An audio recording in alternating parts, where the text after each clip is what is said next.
Hey guys, we're here today to take a moment and talk a little bit about Valheim and a few of the things that I think Iron Gate Studios did to set the game apart and make Valheim feel unique in the survival genre. So hopefully this video will help you out if you have not pulled the trigger on buying Valheim as of yet, and will give you an idea at some of the things that make the game feel unique and fresh. And if you are already a fan of Valheim, maybe this video will give you some thoughts on where you'd like to see the game go in future updates and what things you'd like changed or added.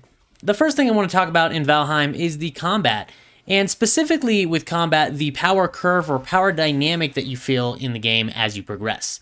Now, survival games have always kind of sat in a strange area when it comes to combat. Obviously, the goal with the survival game is to have difficulty surviving both the elements and the monsters. So in almost every case, survival games go one of two ways. You either start off weak in the game, fearing pretty much every creature you come across, and everything in the game posing a huge threat. But as you gear up in the game and acquire better armor and weapons, everything becomes more of a nuisance, and your character becomes mostly too powerful for everything that you've passed. And on the flip side of this, some games go too far in the survival area, like Dark and Light, where your character never really progresses at all and is always considered weak when battling monsters, and you're required to have a tame or a mount that is capable itself in order to fight anything high in the game. So historically, survival games have always had a difficult time balancing combat to make it feel as if you are the hero of the world, without having every monster that you've leveled past become just cannon fodder, or just an annoyance that you have to deal with throughout the world. This is where I think Valheim sets itself apart and makes itself unique with the combat system. There's obviously changes to be made or things to be improved upon, like the diversity between weapons when it comes to combat. But one thing I think Valheim did excellent at is the power dynamic throughout the game. You started off and everything can be threatening to you, even a boar or a neck can kill you early on in the game, and as you gear up and progress through the game, obviously some things become a nuisance, such as boar and neck. But even grey dwarfs in the Black Forest or trolls can still get the advantage over you in Valheim when you've progressed past them if you aren't currently armored up the way you should be, or if you don't have the right food on your character at the moment. And I think a large part of this is because of their skill system. In Conan Exiles, you have a level of your character, and as you level, you place skill points into certain trees. Due to these underlying skills, you have much more hit points or much more damage than the enemies you're fighting once you've progressed past them. So even naked with no clothes or weapons, your character can kill the lower level enemies like Exiles with ease because my strength stat is just amplifying my damage too much, or my vitality is giving me way too many hit points for them to deal with.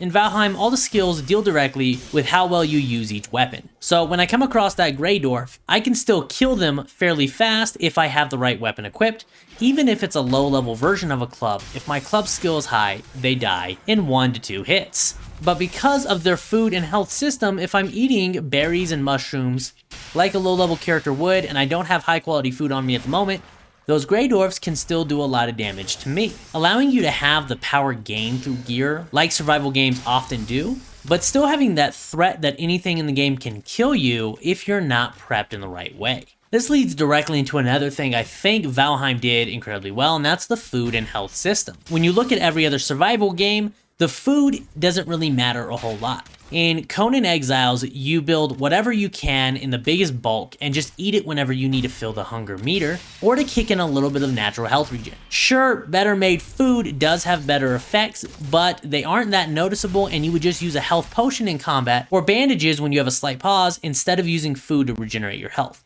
So you're just carrying these on you to fill some meter that's emptying out. And I really appreciate the fact that Valheim set itself apart by dumping the health meter in general. Maybe I'm alone in this, and it may show that I'm just not a true survival fan, but I hate watching the meters in the game.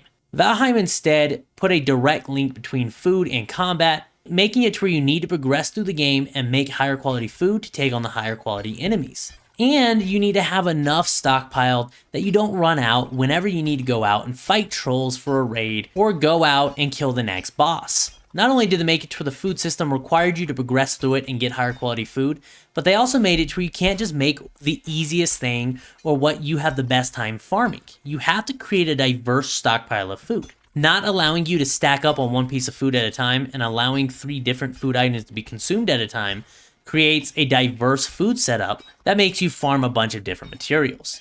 I would love for the food system to be expanded upon, add new ones, and I've talked before about how I would love the ability to somehow purge the food I've eaten or eat another piece of food while I'm filled up on food, even if it means I have to take an overeating debuff or a gluttony debuff in order to replace a weaker mod with a better one in the right situation. But all in all, they set themselves apart with this food system by making it actually matter outside of just filling a hunger bar. You need the better quality foods to take on the higher quality enemies, and you need to harvest different types of resources to keep a stockpile that's diverse so you don't fill your chest up with the same food and not be able to eat everything you need. The third thing that I think Valheim did to set itself apart from a lot of other survival games is the way travel works in the game.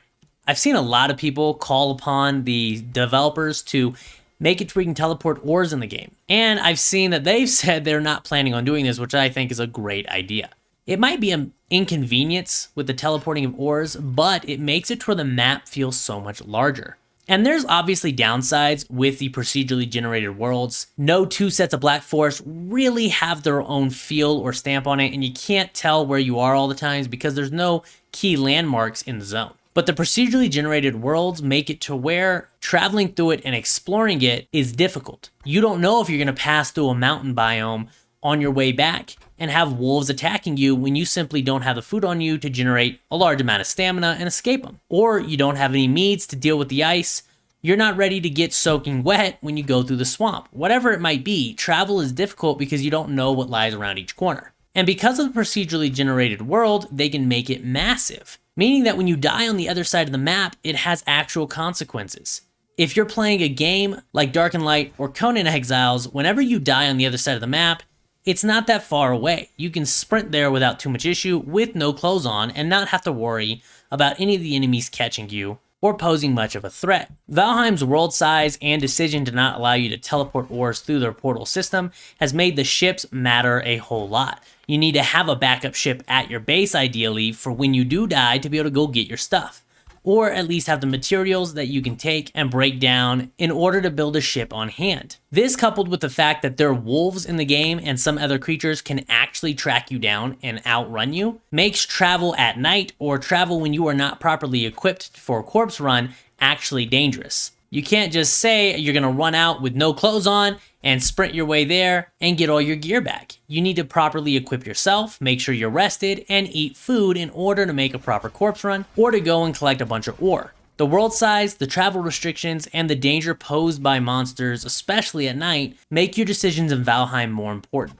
You need to properly plan for things and prep for things so you can attempt to avoid deaths in corpse runs, and when you do a corpse run, it adds even more planning and prep into the mixture. The fourth thing I think Valheim did to set itself apart is something else I've seen a lot of people asking to change, which is the structural integrity system when it comes to building. This is a system that I love so far. I've done building in survival games for a long time now, and I never build much more than just a square box to live in, and I never attempt to make some giant build.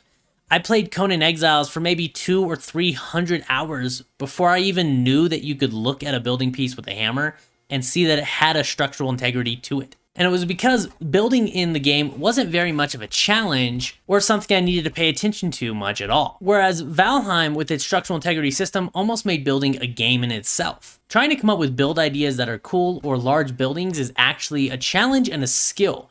You need to actually put practice into it, decide how you're going to build a building, where supports will go, and improve upon your technique and knowledge of the building system in order to make it go quicker. And there are obviously flaws with this system, and I'm sure you can nitpick certain areas, but in general, I appreciate seeing a game change their structural integrity system in order to make it something unique and challenging.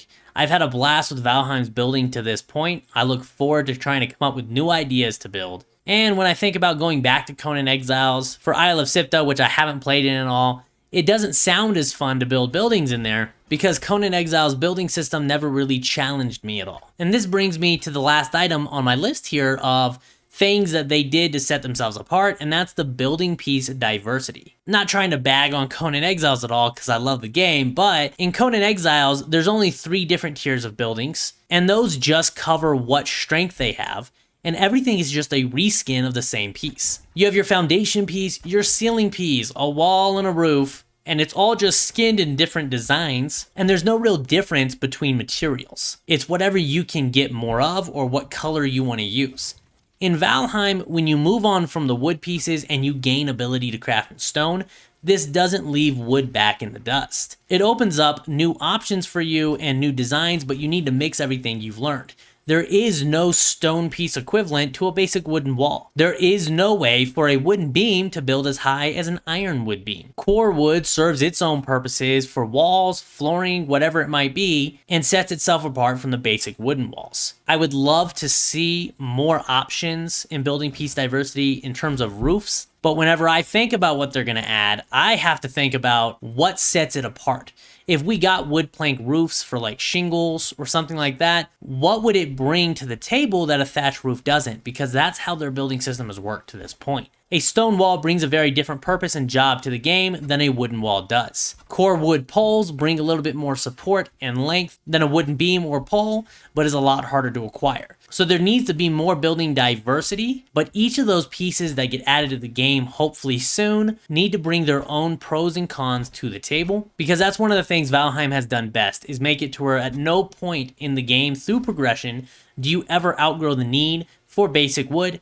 You don't ever outgrow the need for copper or bronze. Between the comfort items and the building materials, you're always going to need to harvest materials out of each biome in order to keep yourself fully stocked up. And I think that's an important part of making the world feel big. It's an important part of making the world feel replayable. And although harvesting materials out of lower level biomes can get tedious, that is one of the reasons Valheim is so entertaining. Is some of these things that we can find tedious, like going to mine copper or tin out of the Black Forest, or not being able to teleport our ores through the portals, is actually what makes the game entertaining. They extend the longevity of it, add difficulty to certain areas without doing it in a way that just doesn't make sense. I look forward to seeing the direction Iron Gate Studios takes the game and in what ways they can make themselves stand apart even more and make themselves more unique in the survival genre. Hopefully this video was entertaining to you or helped you out if you were looking into buying the game or looking to provide some input on what direction you think the game should go or what feedback you should give. Thanks for watching. I will see you next time.